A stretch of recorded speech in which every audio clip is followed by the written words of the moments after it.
Hello everyone, it's Monday and it's the day when we finally upload the solution of the previous week's assignment, and for class 12th we upload assignment every Tuesday and उस assignment का solution हम next Monday देते हैं। तो आज Monday आ चुका है, मैंने assignment 3 upload किया था पिछले Tuesday को, आज मैं उसका solution लेके आ चुकी हूँ and I hope you're finding these assignments interesting, अच्छे लग रहे हैं तो कैसे बताएंगे। So like करिए वीडियो को, शेयर करिए जिन लोगों की हेल्प हो पाए एंड टेलीग्राम पे आपको असाइनमेंट्स मिल जाती हैं। हाँ, मैं सोल्यूशन पीडीएफ तो नहीं डालती टेलीग्राम पे ताकि आप ये वीडियोस देखें, बट मैं क्वेश्चंस का पीडीएफ जरूर डालती हूँ। सो डिस्क्रिप्शन में ही टेलीग्राम का लिंक है, फटाफट से वहां पे जाओ और जितनी भी पीडीएफ या जो भी इंपॉर्टेंट इन्फॉर्मेशन होती है मैं बहुत ही एक्टिवली वहां पे अपलोड करती रहती हूँ। ऑल्सो गाइज यूट्यूब का कम्युनिटी टैब भी आजकल काफी एक्टिव है, सो आपको वहां पे भी मुझसे इंटरेक्ट करने का चांस मिलता है। So make the most out of it and now let's just quickly share the screen and आज के solution देख लेते हैं guys. So yeah, let's do one thing. Let me just adjust the screen. Okay, all right. I think that's perfect. Yeah, perfect. So, guys, शुरू करते हैं। और assignment 3 मैंने अपलोड किया था एंड आई होप आपको अच्छे लग रहे हैं असाइनमेंट्स। 30 मार्क्स का असाइनमेंट था, तो इसका सोल्यूशन पे बात कर लेते हैं कि आज हम लोग इसका एक एक क्वेश्चन देख लेते हैं कि कैसे सॉल्व होना था। सबसे पहला क्वेश्चन था, if the central bank of India increases CRR, central bank यानी आरबीआई इंक्रीज कर रहा है कैश रिजर्व रेशियो, यानी ज्यादा रिजर्व कैश के तौर पे बैंक को अपने पास रखना पड़ेगा, लोन देने के लिए कम पैसा बचेगा, यानी मनी सप्लाई इकोनॉमी में कम होगी और हम इकोनॉमी से पैसा ले लेंगे। सो क्या हो रहा है यहाँ पे, decrease in money supply, right. So this is the simple answer. For explanation मैंने दिया हुआ है, मैं ना नॉर्मली हर आंसर में I also choose to give you these things like some case study और एग्जाम्पल, सो दैट अभी तो नहीं बट अगर कोई 3 मार्कर या 6 मार्कर क्वेश्चन आ जाए तो वहां पर आप कभी कोट कर पाओ। जैसे अप्रैल 2020 ने आरबीआई ने सीआरआर रिड्यूस कर दिया था जिससे कि मनी सप्लाई इंक्रीज हो गई थी, ठीक है। सो ऑब्वियसली इस क्वेश्चन का उल्टा किया था तो मनी सप्लाई इंक्रीज हो गई। All right, then let's move on to the next question. Okay. If the GDP deflator in a given year is 110 and nominal GDP is 2200 billion, what is the real GDP? उसके लिए ना आपको ये पता होना चाहिए कि जीडीपी डिफ्लेटर का फॉर्मूला क्या होता है। अब सबसे पहले जीडीपी डिफ्लेटर का फॉर्मूला क्या होता है, आपका जीडीपी डिफ्लेटर का फॉर्मूला होता है GDP deflator is equal to nominal by real into 100, ठीक है। ये समझ आ गया। तो अब मेरे को क्या पता है, 110 is equal to 2200 upon real into 100 हो गया। अब मैं बस रियल को यहाँ ले जाऊंगी, इसको यहाँ ले आऊंगी। सो रियल क्या हो गया मेरा, 2200 अपॉन 100, 110 इंटू 100, ये ऐसे ही रहा सब कुछ, ठीक है। सो आपका कितना हो गया, जो यहाँ पे 20 आ गया and 20 into 100 is 2000 rupee billion आपका रियल जीडीपी है। यानी इस क्वेश्चन के हिसाब से because GDP deflator is 110, which means कि आपका जो नॉमिनल जीडीपी है 2200 बिलियन, आपका रियल जीडीपी लेकिन आता है 2000 बिलियन, यानी option number A. All right, then let's move on to the next question. Explain the concept of fiscal deficit. How is it calculated? सबसे पहले fiscal deficit होता क्या है guys? So fiscal deficit is a situation जब government का जो total expenditure है that is greater than government का टोटल रेवेन्यू एक्सक्लूडिंग बोरोइंग, क्योंकि गवर्नमेंट को रेवेन्यू बोरोइंग से भी मिलता है। तो गवर्नमेंट का जो total revenue including non debt receipts, debt create होता है बोरोइंग से, सो नॉन डेट को छोड़ दो तो वो वाली जो रिसीट्स होती है वो सारी हम अपने रेवेन्यू में इंक्लूड करते हैं, ठीक है। It indicates total borrowing requirements of the government, क्योंकि बोरोइंग हटा दी, अब जितना एक्सपेंडिचर एक्सीड हो रहा है गवर्नमेंट का माइनस जितना रेवेन्यू था, इस रेवेन्यू में इस रेवेन्यू रिसीट भी आ चुकी, कैपिटल रिसीट भी आ चुकी, दोनों तरह की रिसीट क्योंकि इसमें आ चुकी है। तो अब आपने इसमें क्या करना है, इसमें डिसइन्वेस्टमेंट असेट बेचने से जितनी भी रिसीट हो सकती थी वो सब आ गई। तो अब हमें सिर्फ बोरोइंग रह गई, तो अब इतना जो एक्स्ट्रा खर्चा किया है और आपके पास रिसीट नहीं है, ये कैसे मैनेज होगा, सिर्फ बोरोइंग से होगा। इसलिए fiscal deficit total borrowing requirement indicate करता है। ओके, फॉर्मूला क्या है फिस्कल डेफिसिट का, you can see total expenditure minus total revenue excluding borrowings. All right, so and this is, when we are saying how it is calculated, so we are explaining कि this is how it is calculated. हमने एक example भी दिया है कि union budget 23-24 में the government of India projected a fiscal deficit of 5.9% of the GDP amounting to इतना. Even if you don't amount इतना, यू शुड नो कितना परसेंट जीडीपी, कितना परसेंट फिस्कल डेफिसिट होगा, यानी कितना परसेंट आपके जीडीपी का एक्सपेंडिचर ज्यादा होगा गवर्नमेंट का एज अपोज टू उनकी अपनी receipts. Okay, then let's see, discuss the impact of an increase in repo rate by central bank. Again, repo rate increase कर दिया, तो इंक्रीज करने का मतलब है मनी सप्लाई कम कर रहे हो आप, including both short term and long term effect in your answer. अच्छा ठीक है, शॉर्ट टर्म भी लॉन्ग टर्म भी. सो एक्सप्लेनेशन क्या है? सबसे पहले repo rate is the rate at which central bank of the country, RBI in India, lends money to commercial bank in event of any shortfall of funds. An increase in repo rate has the following, मतलब उस rate पे बढ़ा दोगे तो commercial bank आपके पास शायद नहीं आएंगे. ठीक है, शॉर्ट टर्म इफेक्ट क्या होगा? इंक्रीज हो जाएगी बोरोइंग कॉस्ट, कमर्शियल बैंक के लिए बोरोइंग कॉस्ट इंक्रीज हो जाएगी, इन्फ्लेशन रिड्यूस हो जाएगी. ठीक है, बोरोइंग ज्यादा एक्सपेंसिव हो जाएगी, लोग पैसे कम लेंगे, पैसे खर्चा कम करेंगे. ये शॉर्ट टर्म इफेक्ट है. लॉन्ग टर्म इफेक्ट क्या होगा? इकोनॉमिक का स्लो डाउन हो जाएगा, इकोनॉमी आपकी स्लो डाउन में पहुंच जाएगी, क्योंकि खर्चा कम हो रहा है, स्पेंडिंग कम हो रही है इकोनॉमी में, वो एक प्रॉब्लम का प्रॉब्लम कॉज करने वाली बात हो जाएगी. देन इंक्रीज सेविंग्स, सेविंग्स लोग इंक्रीज करने लगेंगे, वो एक पैटर्न बनने लगेगा and savings will eventually be increased. Okay fine, this is long term effect. एक एग्जांपल भी हमने कोट किया है यहाँ पे.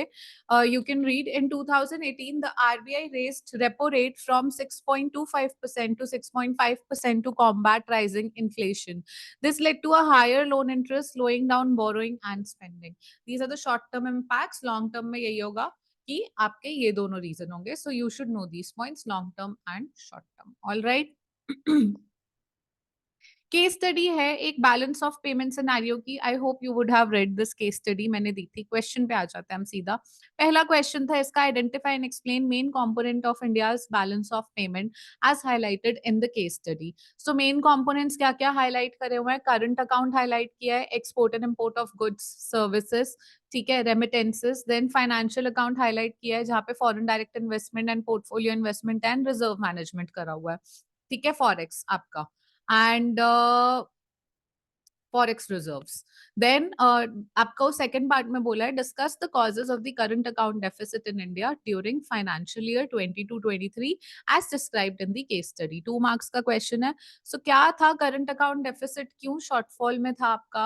Any export and import of goods and services जो भी है, इसका मतलब है ये shortfall में था. तो सबसे बड़ी बात है, सबसे पहला तो sharp rises in crude oil prices हो गए थे. देन स्लो डाउन हो गया था global demand and stiff competition हो गया था. So you can take a pause, you can probably इसको थोड़ी देर स्टॉप करके just go through the screen, क्या लिखा है उसके डिटेल्स में. ठीक है, and then third part is evaluate the measures taken by RBI and the government to address BOP challenges, यानी आरबीआई और गवर्नमेंट साथ में क्या कर रही है. Do you think these measures are effective? Justify your answer. For a 1 marker question, this is a long question, but we don't have to explain a lot because since it carries 1 mark, so we need to be mindful.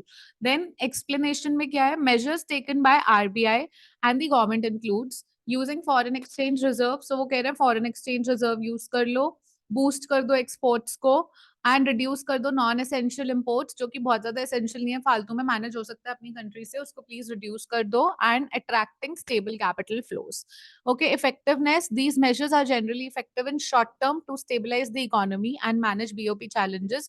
However, long run में it still requires competitiveness and sustainable growth in export, ना कि ऐसे temporary, and reducing dependency on imports. All right, so sorted. Then let's move on to part B, Indian section B, Indian economic development. सबसे पहले देख लेते हैं Mahatma Gandhi national rural employment guarantee act का feature क्या नहीं है. 100 डेज ऑफ एम्प्लॉयमेंट मिलती है, ये तो फीचर है. Focus on agriculture productivity, enhancing livelihood security and providing wage. So agriculture productivity पे उनका फोकस नहीं है ऑफ कोर्स, तो ये उनका पॉइंट नहीं है, तो ये आपका करेक्ट आंसर बन जाता है. Then which of the following is major objective of प्रधानमंत्री फसल बीमा योजना? मेजर ऑब्जेक्टिव क्या है फसल बीमा योजना का? To provide insurance coverage and financial support to farmers. ठीक है, इंश्योरेंस कवरेज देना और फाइनेंशियल सपोर्ट करना. Then explain the concept of inclusive growth. Inclusive growth का कॉन्सेप्ट बता दो. इंक्लूसिव ग्रोथ होता क्या है, सबसे पहले ये बताओ कि it refers to economic growth process that ensures all segments of the society benefit equitably from, so this is important, all segments equitably from economic development. In the Indian context, inclusive growth aims to reduce poverty and inequality by ensuring that marginalized and vulnerable sections of the society, such as rural population, women, and economically weaker sections, have access to opportunities created by economic. All right, ये inclusive growth का definition है. Then example देख लेते हैं. इसके लिए schemes कौन सी लाई हैं? Mahatma Gandhi national rural employment guarantee act, Jan Dhan Yojana, various social welfare programs aimed at promoting inclusive growth. So ये सारी चीजें लाई गई हैं as an example. Case study भी हमने बता दी कि केरला का मॉडल है एक inclusive growth का, with high literacy rates, robust healthcare and social welfare system exemplifies how focused policies can lead to equitable economic development. Okay. All right. Then let's move on to the second last question, which is it's saying analyze the impact of foreign direct investment on Indian economy. Foreign direct investment का impact क्या है Indian economy पे everybody? So impact देख लो. पहले तो FDI plays a crucial role. Capital लाता है, technology लाता है, management expertise लाता है. Then it helps in creating jobs, boosting economic growth and enhancing productivity. Now let's see positive impact. Impact बोला है ना, so कुछ specify नहीं किया everyone की किस तरह का impact है, so हम दोनों तरह के impact बताएंगे. Conclude optimistically करेंगे, but दोनों तरह के impact बताएंगे because nobody is completely or nothing is completely positive and nothing is completely negative. There are pros and cons to everything, every policy, every human being, everything. So, which is why we'll talk of both the aspects and not a single aspect because nobody is perfect, right? So, no policy is perfect. Then, positive impact here, entry of foreign companies like IKEA, Walmart has created numerous job opportunities and improve supply chain management. ठीक है, ये तो we all agree. Negative impact, however, it can also lead to increased competition for domestic business potential, driving some out of the market. Domestic producers के लिए थोड़ा दिक्कत है, but I would say ये जो कंपटीशन इंक्रीज होता है ना, ये पॉजिटिव में भी जाएगा कि इससे ना प्रोडक्टिविटी भी इंक्रीज होती है, इनोवेशन भी इंक्रीज होती है कंपटीशन से, और बहुत चीजें बेनिफिट भी होती हैं. ठीक है. Then overall impact, FDI has generally, see, I told you, conclude optimistically करेंगे कि it has generally led to a positive impact on Indian economy by improving infrastructure, enhancing competitiveness, and increasing exports. The government's liberalization policies since 1991 have been instrumental in attracting FDI. Okay, sorted. Then let's move on to the next question. Okay, 10th question, evaluate effectiveness of PDS in India, propose reforms to enhance its efficiency and coverage. इसका मतलब है effectiveness तो थी, लेकिन अगर वो second part में अपने आप ही बोल रहा है कि reform बता दो कि enhance कैसे कर सकते हैं, इसका मतलब कहीं कुछ लूप होल थे. तो हम दोनों तरह की बातें करते हैं.